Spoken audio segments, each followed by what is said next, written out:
Maury Turner was born on December 11, 1923. His parents met in New Orleans. His mother, Nora, had attended Southern University and worked as a teacher and a nurse. His father, James, shined shoes until he got work as a Pullman porter working the line to Chicago. By the time Maury was born, the youngest of 4 boys, they had settled in West Oakland, California, not far from the Transcontinental Railroad terminus. In the early 70s, television producers from ABC, led by a young exec named Mike Eisner, began adopting Wee Pals into a cartoon renamed Kid Power, which debuted at the same time as Fat Albert and the Cosby Kids. Those were the first 2 cartoons that were actually scripted and executive produced by African Americans. The producers asked Turner where he'd come up with the idea. This is what he said. "I told them I lived it. West Oakland, believe it or not, because it was a depression, it was totally integrated. They looked at me like, no way, you lived in the ghetto. We were all poor, yeah, ghettoized, but there were all the races there."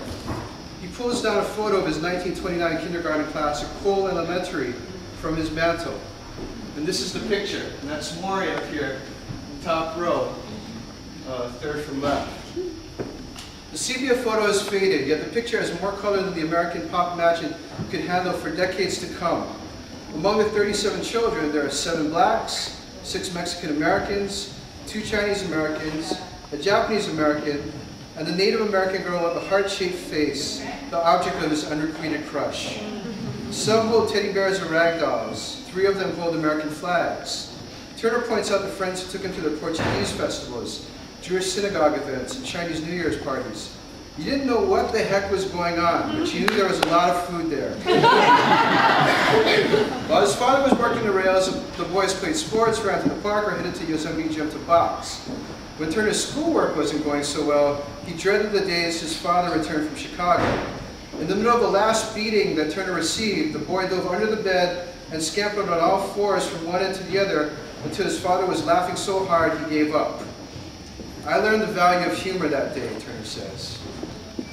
War broke out. The Japanese-American family across the street suddenly disappeared. Turner graduated from Berkeley High in 1942 and was drafted. On his way to Kentucky to join the 477th Army Air Force Bomber Group, an all-black unit that served as a feeder for the famed Tuskegee Airmen, he encountered for the first time segregated facilities. At the base, it was the same. Turner arrived just weeks after black officers had mutinied against their white colonel's order to segregate the officers' clubs. Hundreds had been arrested, and 2 of the group's squadrons had been inactivated. Assigned night duty, after a full day of hard labor, Turner snuck a copy of Richard Wright's Black Boy to his post to read, and then he fell asleep. He was shaken awake by a white MP and dragged into military custody.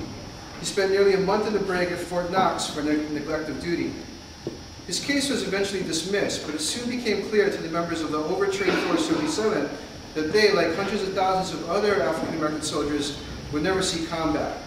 Instead, Turner was assigned to draw cartoons for the Stars and Stripes newspaper. When he returned home, he married his high school sweetheart, Lita, took a job at the Oakland Police Department, it's in there, and he doodled on the night shift.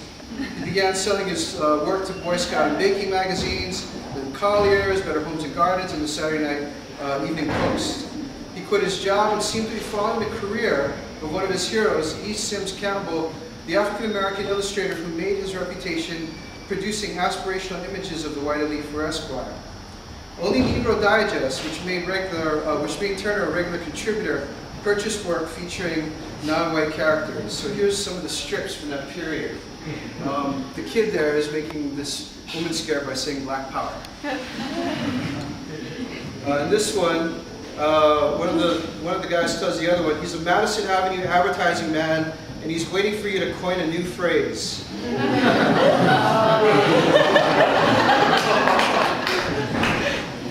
And in this one, you have a psychiatrist who's treating, I don't know if you can see it, but it's an African-American man in a Nazi uniform. And he says, your case is destined to make psychiatric history. This is about 40 years before Dave Chappelle comes up with Clayton Bigsby. Right? Inspired by Dick Gregory and Martin Luther King Jr., Turner wanted more.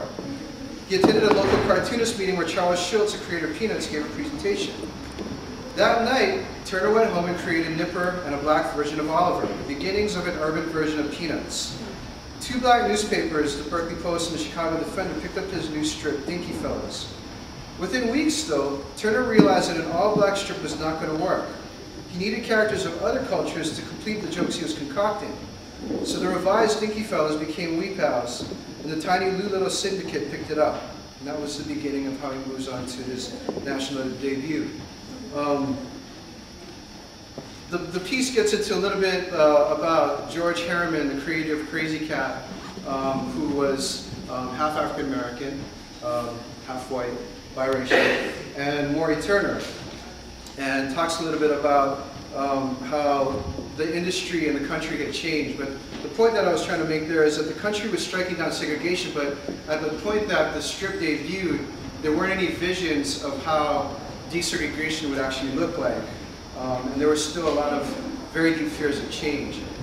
Now I'm going to make you read the rest of it by buying the article. But the last thing to say is that Maury turns 86 on Friday. He's still working on the strip. So he's inspiration to us all. Here's the last strip I wanted to leave you with. Connie's asking Nipper, would you like to be the President of the United States when you grow up, Nipper? No thanks, Connie. Why not? Dead-end job. Thanks very much.